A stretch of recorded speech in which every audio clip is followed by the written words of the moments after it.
Hello, it's Miss Dixon. I just wanted to go over these questions again, just in case you needed to review more at home before your test on Friday. We're going to review topic 6, multiplying decimals, and we'll start with question 1. It says, which of the following is the best estimate of the product of 59 and 64 hundredths times 29? If we're saying estimate, then we know we need to be rounding. We don't actually have to solve for the actual answer, we just need to round. So with 59 and 64 hundredths, I'm going to round to my greatest place value. The 9 will round the 5 up to a 6. So we're going to make this 60 because it's going to be a whole number. And over here I'm going to round to the tens place as well. And the 9 will round the 2 up to a 30. Then to myself, all I have to think is 6 times 3 is 18 and add my 2 zeros and the factors. So my estimate, the best estimate for this problem would be 1,800. Now we're ready for question 2. It says at a baseball game there were 68 rows of bleachers and 47 people sitting in each row. How many people are in the 68 rows of bleachers? Well, this is repeated addition, so again, we can multiply this. This one does not involve decimals. It's a whole number question, which is kind of a review from one of the previous tests we've had. So let's take 68. I'm going to multiply it by 47. I have to start with 68 times 7. So 7 times 8 is 56. Carry my 5. And then 7 times 6 is 42. Plus the 5 I just had would be 47. I'll mark that out because I'm finished with it. I'll need a placeholder. Then we'll go to 68 times 4. So 4 times 8 is 32. Carry your 3. And then 4 times 6 is 24 plus 3 would be 27. Now we're ready to add these together. I kind of write large, so I don't have a lot of room. I apologize for that. Okay, so 6 plus 0 is 6. 7 plus 2 is 9. 4 plus 7 is 11. So we need to carry a 1 there. And then 1 plus 2 is 3. So the answer, the product would be 3,196. Moving on to question 3. It says Walmart sells candy in packages of 100. If one piece of candy has a weight of 1 43 grams, what is the weight of the package of 100 pieces of candy? I like this question because we've been studying powers of 10, and hopefully everyone notices that 100 is a power of 10, so all we have to do is move a decimal. If you need to multiply it out, okay, but this is as simple as moving a decimal. So my decimal is between the 1 and the 4 right now, and I'm multiplying by 100, so I have 2 zeros. So I'm going to take that decimal and I'm going to move it 2 to the right because that answer should be getting larger. 1, 2.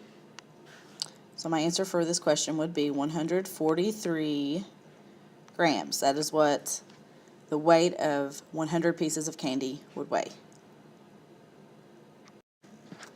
Question 4 says, what is the product of 23 hundredths times 4? And it wants us to estimate just to check to make sure that our answer or our product makes sense. We have 23 hundredths times 4. Now in class we talked a lot. Sometimes we have a trouble rounding decimals. We could round this to 2 tenths times 4 or 20 tenths times 4 if you'd rather think about it that way. And we know our answer should be around 8 tenths or 80 hundredths. But I also tell students a lot of times that if you think that 23 hundredths is less than 1, then you know your answer has to be, you're multiplying by a factor that's less than 1. So you know that your product is going to also be less than 4. Okay? Alright, so let's go ahead and multiply this. We ignore the decimal until we're ready to add it in at the end.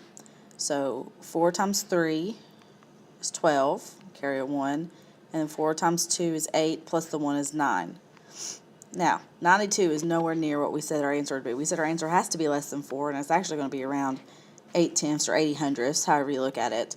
So we need to place the decimal point in a place that makes sense. So right now, if this was a whole number, the decimal would be right here. But since we have 2 decimal place values, we know that we can move it 2 places in. And our actual answer would be 92 hundredths, which was close to our estimate. In question 5, we're looking at a lot more digits. Same process though.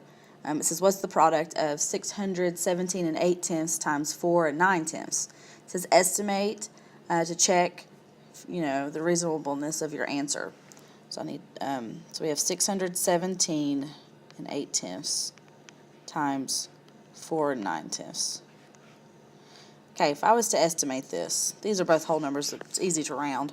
I would round 617 and 8/10 to 600. That's really easy to work with. And I'd round 4 and 9/10 to 5. So 6 times 5 is 30, and then add my 2 zeros in at the end. So my answer should be around 3,000. Now I'm going to multiply this, and I'm going to ignore the decimals until I'm ready to add them back in at the end. Okay, so 9 times 8 is 72. We'll carry the 7. 9 times 7 is 63, plus the 7 would make 70. Carry the 7. 9 times 1 is 9, plus 7 makes 16. And then 9 times 6 is 54, plus 1 is 55. Okay, first digits are finished, so we're ready to multiply by the 4, but we have to get there, so we need a placeholder. And then we'll go 4 times 8 is 32. Carry your 3. 4 times 7 is 28. Plus 3 makes 31. 4 times 1 is 4, plus the 3 is 7, and then 4 times 6 is 24. We are ready to add those. So 2 and 0 make 2, 0 and 2 make 2, 6 and 1 make 7, 5 and 7 make 12. That is a terrible looking 2. There we go, carry 1. 5 and 4 make 9, plus 1 more makes 10, and then 1 and 2 make 3. Now, if I said that was my answer, and I said, okay, the answer should be 302,722, that doesn't make a lot of sense because over here we said our estimate should be close to 3,000. So, we need to place our decimal. This time we have 1, 2 decimal place value, so we need to move it twice. 1, 2. So our actual answer would be 3,027 and 22 hundredths. Okay, Tara invited 44 people to her birthday party. Pizza comes in boxes of 8 slices. How many boxes of pizza would Tara need to buy so that every person could have 1 slice of pizza? This is really going back to our division topic because this is actually a division question. We know Tara is inviting 44 people, and she wants to give each one of them at least 1 slice of pizza. Pizza comes in 8 slices per box. So what we can do is we can take the 44 people and we can divide it by 8. Okay, so 8 will not go into 4, but it will go into 44. It'll go into 44 5 times. Now we can multiply. 8 times 5 is 40. Subtract will give 4, and that would be our remainder. A remainder of 4/8. So a lot of times we want to say, hey, she needs to order 5 pizzas, but that's not entirely true because our remainder says if you order 5 pizzas, that's 40 slices. You've got 4 people without a slice. That's what our remainder tells us. So really, she needs to order 6 pizzas.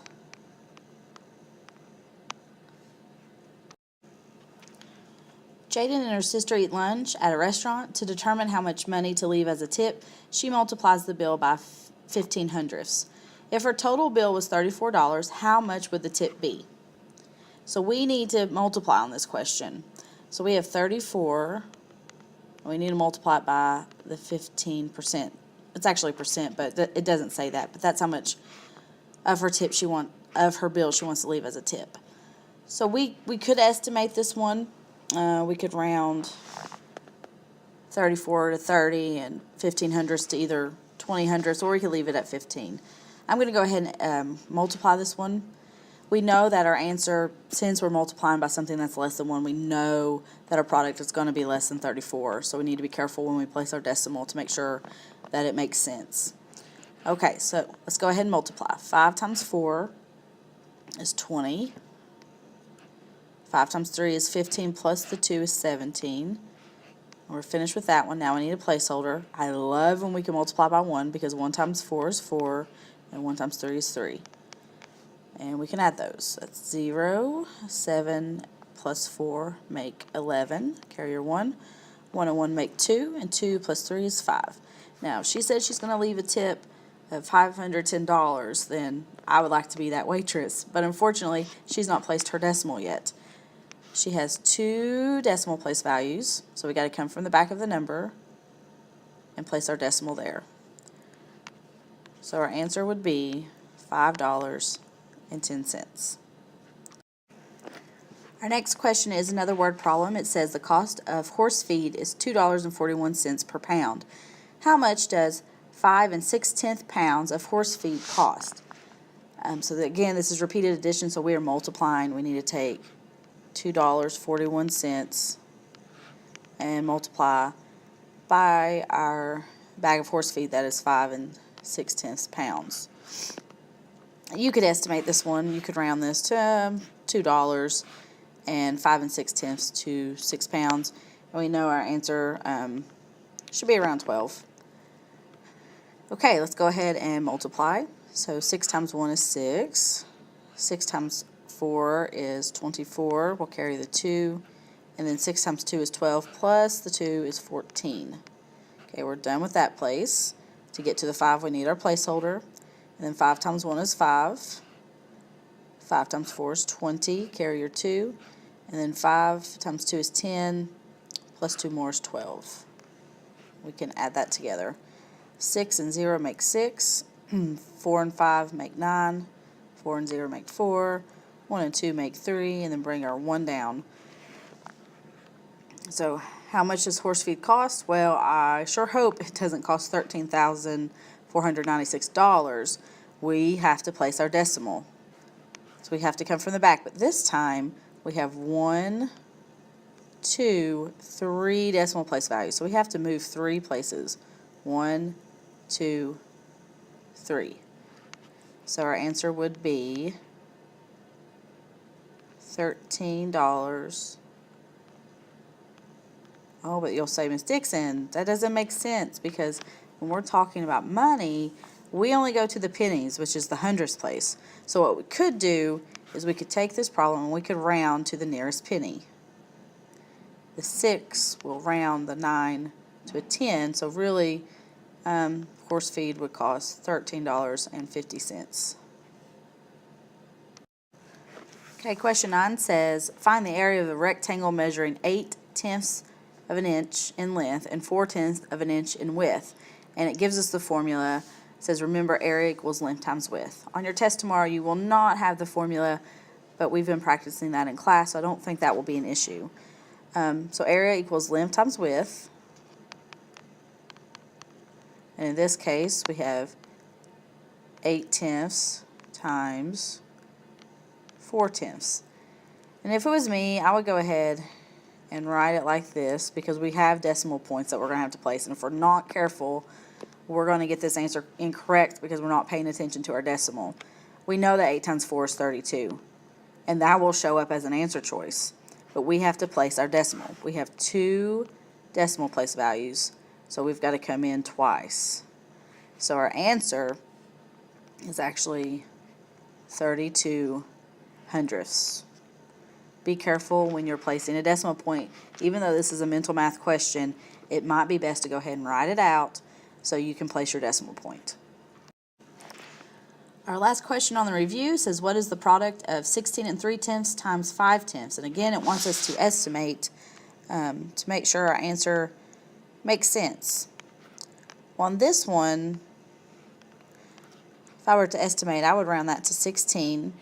And this, I would go ahead and keep that as 5/10 because we've rounded to 1 whole, then we're saying our answer is around 16. And that's not going to make a ton of sense here because if we're multiplying by 5/10, we are halving something. And half of 16 would be something around 8, since it's 16 and 3/10. So our answer should be close to 8. So let's go ahead and multiply this. 5 times 3 is 15, carry your 1. 5 times 6 is 30, plus 1 is 31. And then 5 times 1 is 5, plus 3 is 8. 815 doesn't make sense because we've not placed our decimal when we said our estimate was close to 8. So we need to come in 1, 2 places. Well, that looks a lot better. 8 and 15/100 would be our answer. So go through these questions as many times as you need to. Just some of you may need to review your multiplication facts because it is hard to multiply by decimals if we're still struggling with our basic multiplication facts. So you might want to take time to look at those. Can't wait to see how you do on this test. Thanks.